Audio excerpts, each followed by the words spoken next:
de 15 minutos flexibles. Muchas gracias, don Amadeu. Muchas gracias, señor presidente. Señorías, buenas tardes y de nuevo muchas gracias por su invitación, fruto de una evidente preocupación parlamentaria expresada por diversos canales sobre la situación policial española. De hecho, si estamos hoy aquí hablando del modelo policial es porque obviamente constituye una carencia o una necesidad. Luego quiere decir que lo que existe no parece suficientemente satisfactorio. La primera constatación es que en líneas generales el modelo policial español es un modelo fallido, y lo digo así de entrada, pero no inexistente. Lo sostengo porque es fallido porque tiene un conjunto de vicios fundacionales que lo convierten en inidóneo para una sociedad moderna, y ahora veremos el porqué. Cabe defender que el actual modelo policial nace con la democracia, es decir, hacia 1978. Se planteó en este momento el reto de pasar de un Estado dictatorial autoritario a un Estado democrático.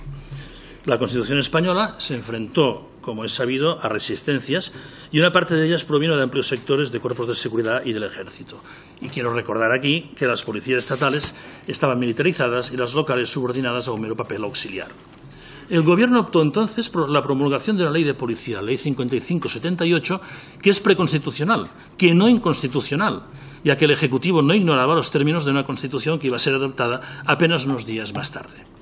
Dicha maniobra permitió ganar tiempo, evitando desarrollar la normativa orgánica constitucionalmente prevista, cosa que hubiera obligado a entrar en temas como las policías autonómicas, el sindicalismo policial o la autonomía local y las policías municipales. Pero este retraso supuso al mismo tiempo un ataque a la línea de flotación del modelo policial español, ya que la citada ley orgánica, la ley que cumplía con los requisitos de las leyes orgánicas de la Constitución, es la Ley 286 de Fuerzas y Cuerpos de Seguridad, todavía hoy vigente, pero demoró nada menos que 8 años el desarrollo constitucional del modelo policial. En estos años, el modelo policial español se hizo, pues, sin el debido criterio global y sin situar el interés público en el centro de dicho desarrollo. Mediante situaciones de hecho, acuerdos políticos, desarrollos corporativos y ventanas de oportunidad, se fue creando un modelo en el que las policías locales tuvieron un desarrollo irregular, algunas explorando los límites de la autonomía municipal y otras mostrando una preocupante parálisis y anquilosamiento. Por su parte, las autonomías como Cataluña, País Vasco y Navarra desarrollaron modelos propios de policía autonómica y exploraron distintos modelos relacionales con las policías estatales y locales. Y el intento de retomar con cierta coherencia un modelo policial para todo el Estado no fue conseguido, como he dicho, hasta el año 86. A pesar de suponer un hito necesario en el desarrollo del modelo policial, cosa que de por sí solo ya justificaría la existencia de dicha ley, no consolidó un verdadero modelo.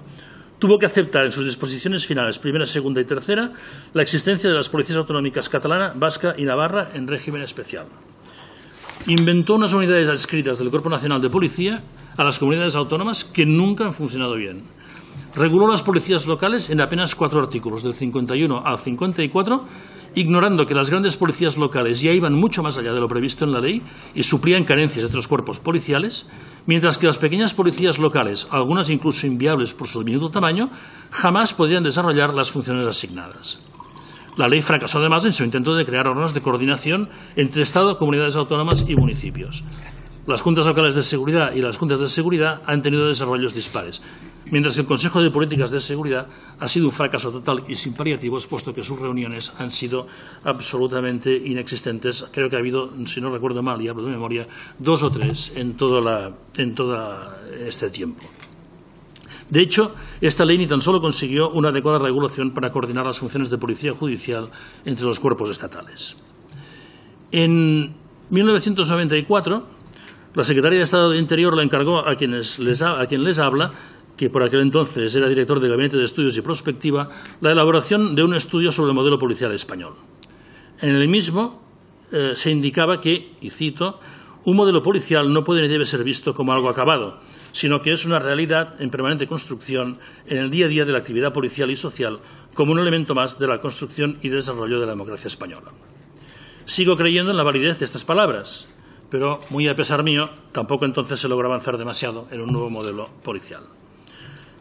La situación actual, a pesar de tener cierta apariencia de normalidad, es heredera de esta problemática inicial, y ello se traduce en problemas de disfunciones, superposición de policías, carencia de coordinación y traspaso de información, falta de incorporación de la mujer en las policías, que tiene como consecuencia una evidente masculinización e incluso un machismo corporativo, retraso evidente en la incorporación de nuevas tecnologías y de los temas relacionados con el ciberespacio, por poner tan solo algunos ejemplos llamativos.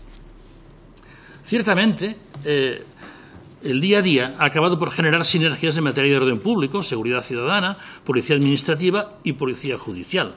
Eso sí, pero no es menos cierto que el razonable funcionamiento actual del modelo policial español se debe más al esfuerzo, la buena voluntad y la necesidad que tienen policías, jueces, fiscales e instituciones en general de que el sistema siga en pie a pesar de sus evidentes carencias. Pero un modelo no puede basarse en la buena voluntad ni dejarse al albur de las relaciones interpersonales.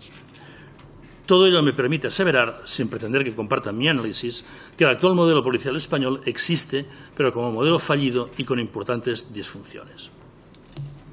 Se puede intentar parchear y reflotar dicho modelo, pero sus vicios, los ocultos y los visibles, seguirán ahí con un añadido de obsolescencia que el paso del tiempo no hará más que acentuar.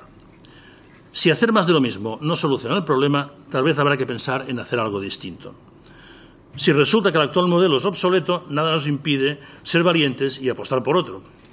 Por otra parte, un modelo policial no deja de ser una parte muy importante, pero solo una parte, de un modelo social, económico, político, de convivencia, y por tanto cualquier propuesta de modelo policial debe ir acompañada de una visión integral del modelo de sociedad en el que se incardine. De entrada, y en términos conceptuales, hay que dejar de pensar que la seguridad se refiere a la seguridad del Estado y adoptar la idea de seguridad humana defendida por el Programa de Naciones Unidas para el Desarrollo, PNUD. Se trata de un cambio de paradigma que aboga por situar a la persona como centro de interés de la seguridad, desplazando del mismo al Estado y apostando por una seguridad humana como preocupación universal vinculada al concepto de desarrollo humano y con el respeto a los derechos humanos en el punto de mira. Como ha señalado Krauss en 2005, y cito, la seguridad humana consiste en acabar con el uso o la amenaza de la fuerza y la violencia en la vida diaria de las personas. Fin de la cita. Si bien tal objetivo parece lejano, ese debería ser al menos el horizonte y el destino de la seguridad y de sus políticas.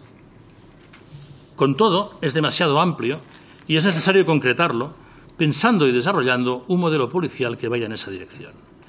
Es preciso incardinar el modelo policial en un modelo de seguridad y en las correspondientes políticas públicas de seguridad.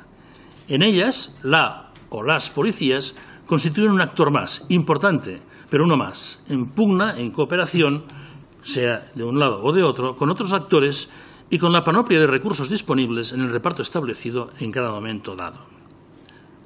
Hay que tener en cuenta, además, que tales recursos son hoy en día altamente volátiles y cambiantes, lo que requiere una constante readaptación que difícilmente se compadece con lentos procesos normativos y mastodónticas corporaciones policiales. La adaptación requiere de fórmulas que permitan compaginar la agilidad con las garantías y derechos propios de las sociedades democráticamente avanzadas.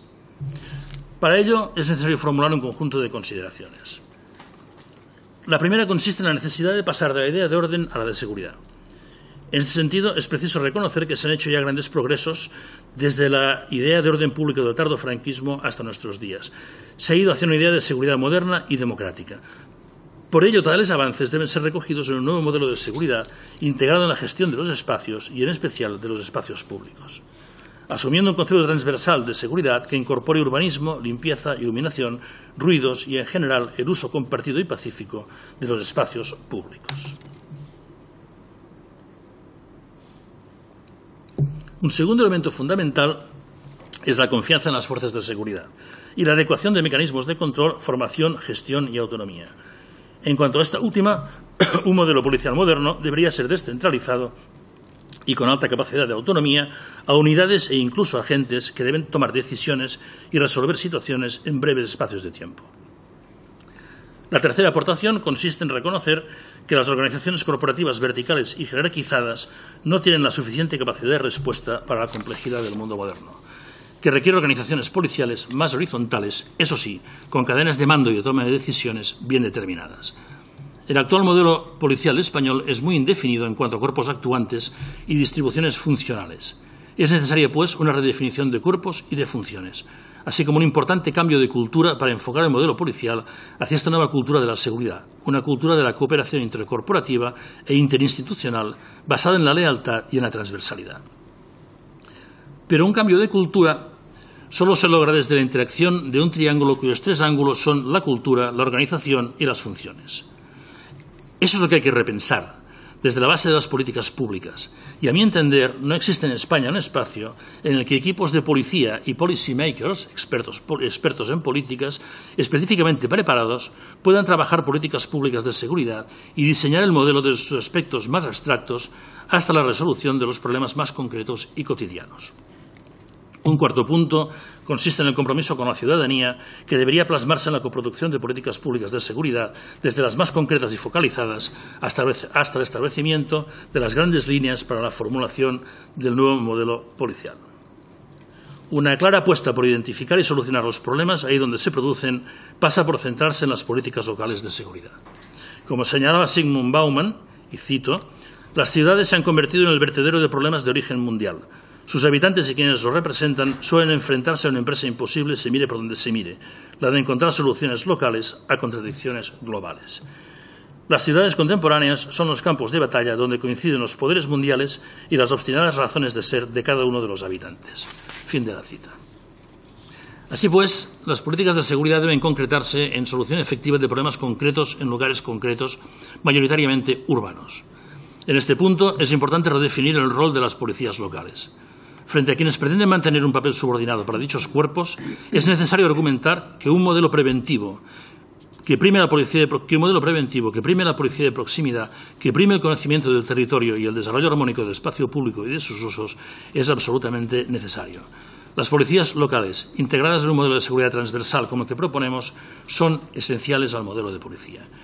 Cuerpos separados de la ciudadanía y primando las intervenciones reactivas no pueden constituir el grueso de un modelo basado en el servicio a la ciudadanía y a la resolución de conflictos y a la promoción de la convivencia. Al fin y al cabo, lo que favorece la percepción de seguridad y lo que constituye la inmensa mayoría de las peticiones y llamadas ciudadanas a la policía son problemáticas de prevención y convivencia. Y ello debería centrar el modelo policial sin perjuicio de la necesaria existencia de cuerpos o unidades consagrados a problemas criminales o policiales de otra naturaleza. En una transición hacia un nuevo modelo aparecen algunos elementos de indiscutible urgencia, sin los cuales cualquier transición se arriesgaría al fracaso. Solo por mencionar algunos de tales elementos podemos citar redefinición de cuerpos y funciones, y pregunto, ¿policía judicial sí o no? Y en ambos casos, ¿cómo se concreta? La definición del artículo 126 de la Constitución no es suficiente para definir a más alto nivel dicho modelo. Una o dos policías estatales. Este es un debate que no ha encontrado todavía una solución definitiva ni un encaje adecuado, a pesar de diversas tentativas de todos conocidas. Este tema incluye un corolario no menor en relación a la naturaleza militar de la Guardia Civil, tanto en el caso de unificación como en el caso de mantener ambos cuerpos por separado. Clarificación del panorama policial autonómico. Más allá de las policías autonómicas actualmente existentes, se han producido diversos intentos que habría que redefinir. En el caso de las policías, es el caso de las policías adscritas, de las policías creadas pero nunca desarrolladas y de otros modelos intermedios que deberían clarificarse. Marco relacional con la seguridad privada. No entraré a hablar de este tema ahora, pero quiero resaltar la importancia de la seguridad privada en un modelo de seguridad policial en España. Profesionalización de la policía. Hay que tender hacia un único modelo profesional con distintas funciones y especialidades, pero la profesión básica, policía, debería ser única y reconocible, para que todo ciudadano pudiera identificar bajo este nombre a un conjunto de conocimientos y habilidades comunes independientemente del cuerpo al que se refieran. Un policía profesional debería primar su pertenencia a la profesión antes que su integración en un cuerpo y saber poder dar respuesta inmediata y similar ante problemas concretos. Ello pasa, obviamente, por unas condiciones de acceso y selección comunes y que garanticen una composición que refleje la realidad y el entorno sociales, seguidas de una formación de base común y una formación continuada y especializada altamente cualificada. Se lo digo con conocimiento de causa porque dirigí durante 9 años la Escuela de Policía de Cataluña y trabajamos con este modelo que integró policía local y policía autonómica y creó esta imagen de una policía homogénea o lo más homogénea posible. Habría que incidir en este tema, si quieren luego les puedo dar más explicaciones. Establecimiento y desarrollo de políticas públicas de seguridad rigurosas, transparentes y evaluadas. Ello incluye la definición de un marco de coparticipación ciudadana en las políticas públicas de seguridad, especialmente en lo relativo a la detección y definición de problemas, a la elección de formas de solución y a la evaluación crítica, después del debido retorno a los actores ciudadanos, del resultado de dichas políticas. También aquí les puedo explicar, si desean, la experiencia de policía de proximidad que estamos llevando a cabo en Barcelona con esta idea de coproducir políticas públicas de seguridad. Desarrollo de un modelo de inteligencia policial no solo para grandes casos o problemáticas, sino para la resolución de problemas cotidianos y para el establecimiento de un modelo de prevención mucho más eficaz y eficiente que cualquier modelo de reacción. Implementación de un modelo de comunicación y de evolución con los ciudadanos, con establecimiento de un lenguaje comunicativo eficaz y el desarrollo de trabajo de y en redes sociales como mecanismo bidireccional de comunicación y no solo como mecanismo unidireccional de propaganda. Y por último, y para evitar que el diseño de un nuevo modelo policial no acabe siendo otro brindis al sol, es necesario tener en cuenta aspectos organizativos y económicos, recursos fundamentales en cualquier política pública. A modo de meros ejemplos, se trataría de establecer planificaciones y políticas de seguridad claras, concretas y evaluables, elaborar planes directores de policía, y en esto nuevamente me pongo a su disposición para explicarles que en Barcelona tenemos un plan de políticas de seguridad y un plan director de policía elaborado por la propia Guardia Urbana, y acompañar cada propuesta con análisis de costes económicos y de oportunidad. Evaluar y optimizar recursos, desburocratizar la policía para situar el máximo de efectivos en las tareas operativas, realizar análisis de dimensionamiento, tener en cuenta las repercusiones laborales de las acciones emprendidas en cuanto a los miembros de los cuerpos de policía, tener un modelo formativo claro. Estos, entre otros temas, son lo que habría que analizar en un tiempo del que, desgraciadamente, no dispongo ahora porque estoy abusando del que me ha dado el presidente. En síntesis, y termino, el modelo policial debería ir dirigido a conseguir el reconocimiento de la policía como autoridad integrada en un sistema transversal y complejo de seguridad en el que los destinatarios y principales actores sean los ciudadanos. Un modelo policial pleno solo se conseguirá mediante un intenso trabajo de las instituciones para reformar la policía en el marco más amplio de la seguridad y una corresponsabilización de la ciudadanía como actor esencial en la construcción de un modelo de seguridad asumida y asumible por la sociedad a la que pertenece y a la que se debe. Creo que me he quedado en el marco de los 18 minutos. Muchas gracias, señor presidente. Perfecto, señor Recasens, muchísimas gracias. Turno de los portavoces de cada grupo parlamentario. Volvemos a revisar si hay alguno del Grupo Mixto o Grupo Parlamentario Vasco RC. No habiendo ninguno en la sala, damos paso, pues, a don Miguel Ángel Gutiérrez en representación del Grupo Parlamentario Ciudadanos. Muchas gracias, señor presidente. Gracias, señor Recasens, y disculpas en principio por, en fin, las horas a las que está usted compareciendo. Llevamos hoy un día muy largo aquí desde las 9.